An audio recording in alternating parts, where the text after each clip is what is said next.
Have you ever wished that you had a power that could change the world?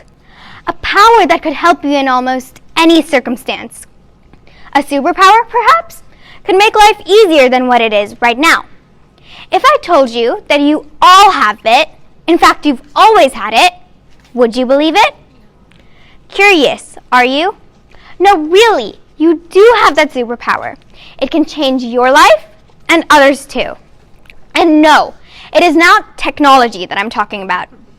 It is words, language, and the superlative power that they hold. Power so great that they can manipulate the mind into believing anything. You use this power all the time, consciously or unconsciously. Every time you motivate yourself to try harder, you use the power of words. Every time you convince your friend not to give up, you use the power of words. Something which can change the course of lives is to be handled with extreme care and responsibility. Words are like a two-sided sword, but to wield the sword effectively, we must know why words affect our beliefs. Words are both our weapon and our shield. What is a belief? Simply understood, belief is anything that we consider as a fact. People believed that Earth was flat until Galileo challenged that belief. Beliefs help us interpret the world. They dictate whether we think something is good or bad, right or wrong. We also use beliefs to keep us safe. My mom tells me not to go out after dark. It is unsafe. While my personal experience has never validated this belief, it does keep me safe. Because of the importance these beliefs hold, us as humans tend to be a little bit touchy about them. Just a little bit, or not. Now this brings us to another question. How does a belief take shape? A couple of weeks ago, I was walking my neighbor's pit bull. A lady walking by with her two kids kept a football field of distance between herself and me. Fear was evident on her face. I don't blame her.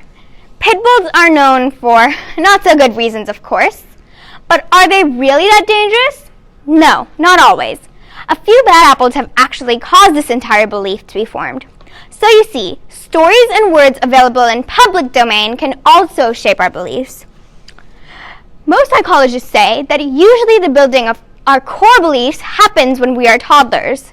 This is because when we are born, we have no idea about the world. And as children, we can't identify the falsehood from the truth. We also learn from our very own experiences. Many psychologists say that our beliefs are mainly built at school. Thus, our teachers and our classmates impact the way we think immensely.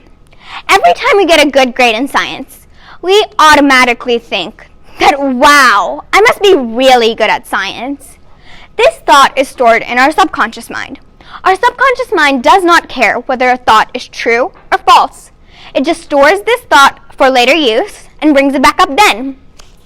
Now, how do our parents, teachers, and friends communicate, fortify, and nurture our beliefs?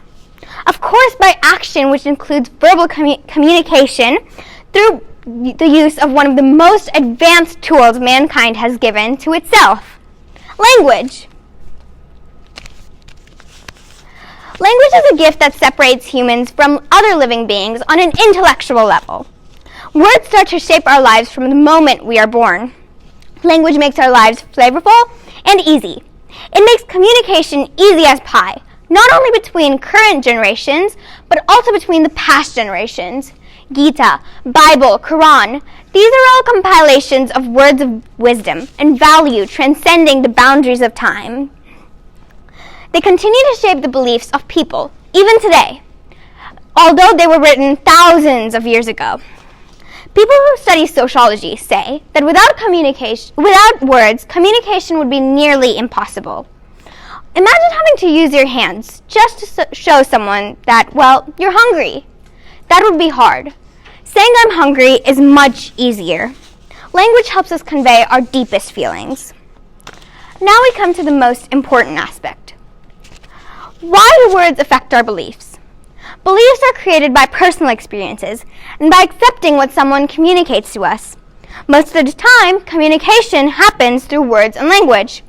In the end, words are the very reason why we believe in something, especially if something is said with great emotion and it has a personal connection with the listener. Over the years, many people have used words to create massive differences, good or bad. Mahatma Gandhi. He led many nonviolent protests to free his country, India, from the British rule. How did he unite such a huge and diverse country? He used words to influence the people and to rebuild their belief in self-rule. Mahatma Gandhi used words effectively and with great honesty to bring back the broken pride and lost courage of the people. Words, when used effectively, can not only change the way an individual feels about the situation, but also how individuals feel about themselves. Helen Keller. She was born blind, deaf, and mute, but once she acquired the skills of reading and writing, she used her words to destigmatize blindness and deafness. Martin Luther King Jr. He helped lead a movement for the equality of his people. He was able to do so much because he spoke, and he spoke well. I have a dream. Magical words, are they not?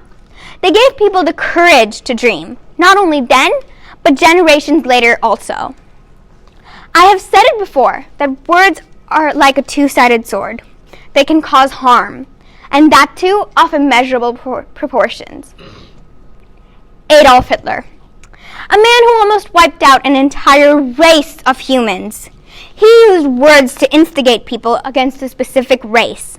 His words instilled a desire for superiority amongst many, or it instilled such fear that they gave in to his devious schemes. How else can you explain the large apathy of the large section of the then German society? Oratory skills have always been at the helm of all political affairs. Even in theater, characters who use their words to their advantage are remembered. Friends, Romans, countrymen, lend me your ears. I come to bury Caesar, not to praise him. A speech that changed the beliefs of the crowd listening to Mark Antony. From an atrocious tyrant, Caesar was changed to a benevolent king in the view of the people of Rome. One doesn't need a lot of help to bring about a change. Using words effectively can bring great changes. Never underestimate the power of words. Thank you.